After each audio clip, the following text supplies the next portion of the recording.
What is going on, everybody? My name is Nick from MWK Pop, and I want to welcome you back for another episode of my Mama 2015, award ceremony show. We're going to talk about all of the different categories and the nominees for each and every single category. My last video, which was made quite a while ago, was the video for the group of best male group, and we talked about all of those groups. Next up, as I said at the end of that video, is the best female group, which of course you probably already know if you read the title of the video. So with this award ceremony being just like less than half a month away, the videos for this series are definitely going to be coming out thick and fast, and they're going to be coming out very, very quickly. I'm going to try and cover just about every single category that I possibly can, or that I have much, knowledge over and experience. So, anticipate that. We're not going to have another 4 or 5 day gap between the next one.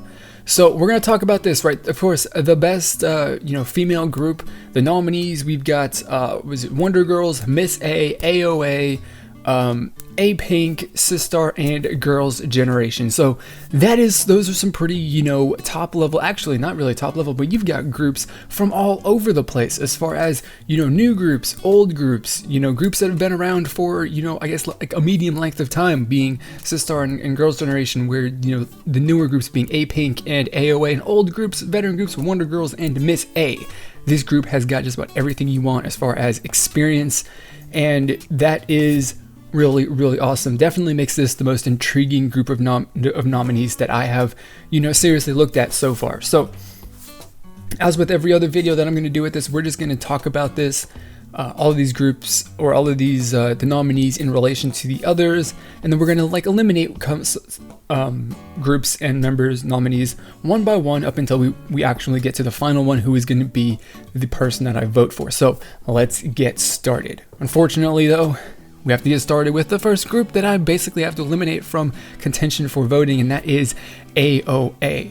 And as much for me personally as I guess you can say, biased against AOA at this point, because I really, really want to see them go back to their rock band format that they had at their debut days. I really do honestly like their girl group format. It's really, really fun. They've put out a lot of actually pretty decent music, stuff that's really been enjoyable. But for this one, Heart Attack, and the album that was associated with it, Heart Attack specifically, I think that it might be time to drop Brave Brothers. And it might be time to drop Brave Brothers and do something similar to what 4 Minute did, where they, dropped Brave Brothers or used Brave Brothers for 2 years or something like that to really boost their popularity. Because being realistic here, that's what Brave Brothers does, is he writes really popular songs that are kind of average and don't honestly last that long most of the time. So Brave Brothers writes average music, gets their popularity up, which he's done significantly for AOA. It's time to move on to somebody else who's going to give you a song that is actually quality and is going to be a hit because the song is quality as opposed to popular and catchy. And I mean, that's the thing. That I think that this release for AOA has been basically them riding their Brave Brothers popularity train to the end of the line, and they're done. They need to get off, and they need to get on somebody else's train and take that somewhere to wherever that leads. And I guarantee that it's going to be a much, much better option, because it's the way it goes. Brave Brothers makes groups popular, makes them more popular than they were before, and then their next release is generally, at least in my opinion and experience, much, much, much, much, much better and more impactful. So AOA is the first that I have to say goodbye to as far as my consideration. The next up, unfortunately, is APink, and that's going to make a lot of people unhappy, I'd imagine, because there's a lot of people who like APink quite a lot. But unfortunately for me, in relation to the rest of this group, APink just doesn't stack up nearly as well as the rest. Even though their music that they released this year was really, really good, unfortunately for me, and the way that I just think about it and look at it, is it's more generally kind of like what we would expect from APink generally. It's like the classic APink style. There's nothing wrong with that. They've done a really good job with it. The APink style, I enjoy it. A lot of other people really enjoy it, and overall, it's been really, really executed. I think the high point for this was their song that they released during the summer, which was, a really, really fantastic summer song. I absolutely loved it. I know a lot of other people liked it as well, but like I said, unfortunately for me, comparing them to other groups in this category, I can't really consider them to get my vote. Next up to eliminate is Sistar, and again, Sistar, similar to AOA, APink released some pretty good music this year, and that's fantastic. Sistar for me generally doesn't, like, half the music they release isn't something that I particularly like too much, but this year was the year of their summer song, and it always seems to me that the summer music that they release is something that I enjoy much, much more. And Shake It was a really, really fantastic song, even if like I said, with AOA, it's kind of what we come to expect, and it's typical from Sistar at this point. It's not really anything crazy innovative, or they're not really evolving too much. They're just kind of sticking to the same thing and doing what is successful. There's nothing wrong with that. It's well executed. It's a pretty good song. It's not a pretty good song. It's a really good song. It's a lot of fun to listen to. And, that is really, really fantastic. But they suffer the same fate that APink did, in that they don't really stack up, in my opinion, too well to the rest of the groups in this category. And at this point, the only ones remaining are Girls' Generation, Miss A, and Wonder Girls. So you can kind of, get the impression there that the experience and the amount of time that they've been in, making music in K-pop kind of does play a part in the quality and just how the impact that they have had in 2015. That is just, kind of my opinion. Now we're stepping up to a group that has had, for me, it's been a letdown kind of year, but at the same time, they've made much more of an impact on their releases than the other three groups did.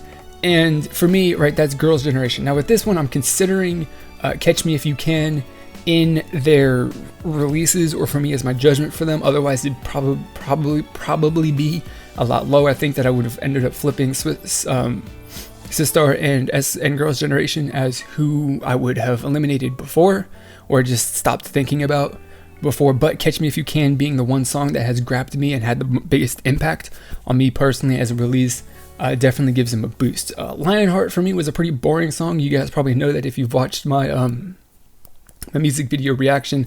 I didn't really like that. Doesn't mean that it's not a bad song or anything. It just isn't quite the impact that I was looking for. Generally, even if it wasn't even an impactful song, it was just boring, and I wasn't really entertained by it.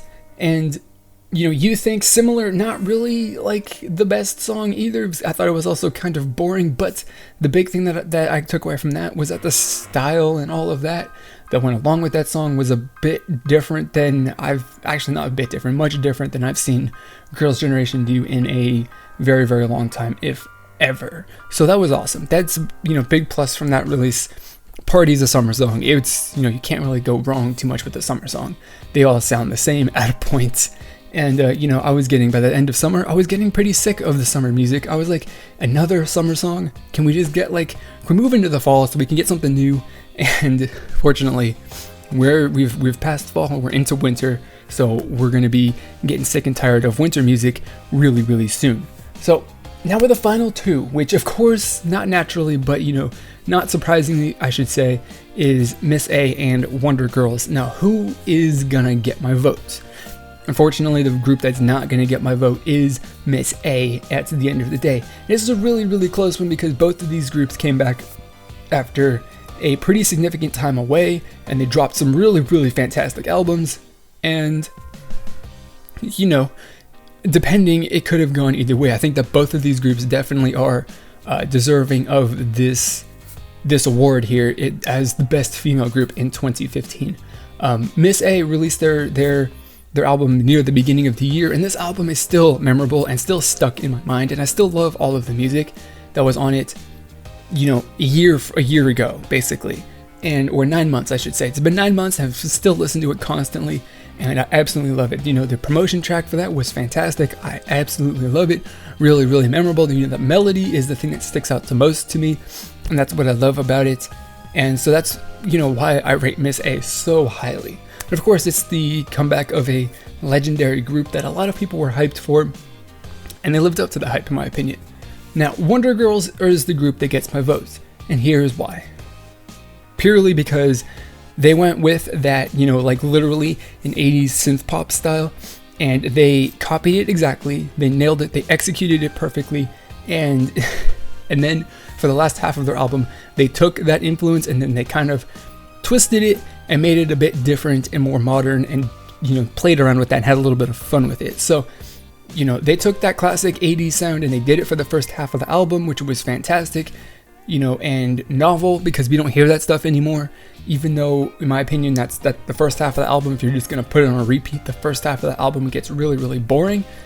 Because, I mean, if we're going to be real here, 80s synth pop music was really boring just in general. But, you know, I appreciate it. I like it. The music is good. Just like the 80s music, even though the 80s music is like annoying, really, really annoying, you know, it's still good to listen to every once in a while. And, you know, you have those songs, you're like, oh yeah, I love this song. Even though if they played it a bunch of times, you're like, I hate this song. You know, it's kind of the same way with the first half of this Wonder Girls album. And, you know, like I said, if you play the songs on repeat, I don't think I will like it so much. But every once in a while, I love it. But what never will get old are the songs on the last half of that album, right? One Black Night, Back. What are the other songs? I can't remember specifically, but, you know, the last, you know, 3-4 songs on the album are really, really memorable. And I mean, those are album tracks, and the album tracks are my favorite songs on the entire album.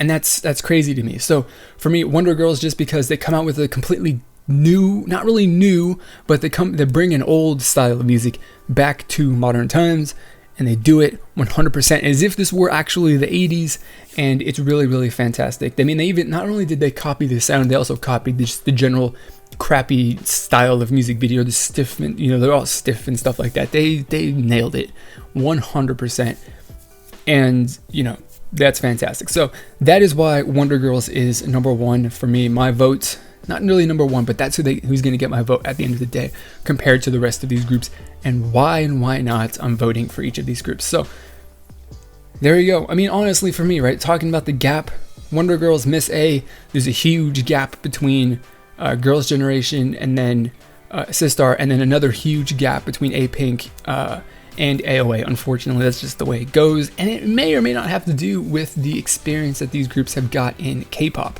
So like I said, we're trying to cover every single category that I possibly can until the awards ceremony. So, like, expect these videos to be coming out super, super quickly. Also, like I said, the previous video was the best male group, so check that out if you haven't already.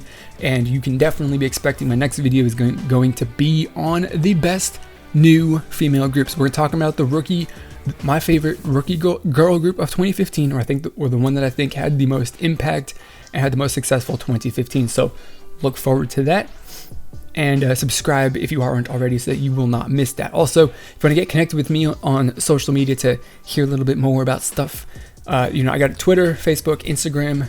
The links to those are all down in the description box below, so you want to click on those and give me a follow. Also, let me know who you're going to vote for and why, because I'm really, really interested in that. So there's the comment box.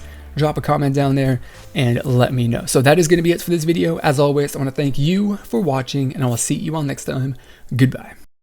Video series covering the Mnet Asian Music Awards. Now we're going to talk about I'm going to try, I should say, to talk about every single category that they have listed for where they're going to be giving out awards for. And what I'm going to do is category by category, we're going to go through and make an individual video.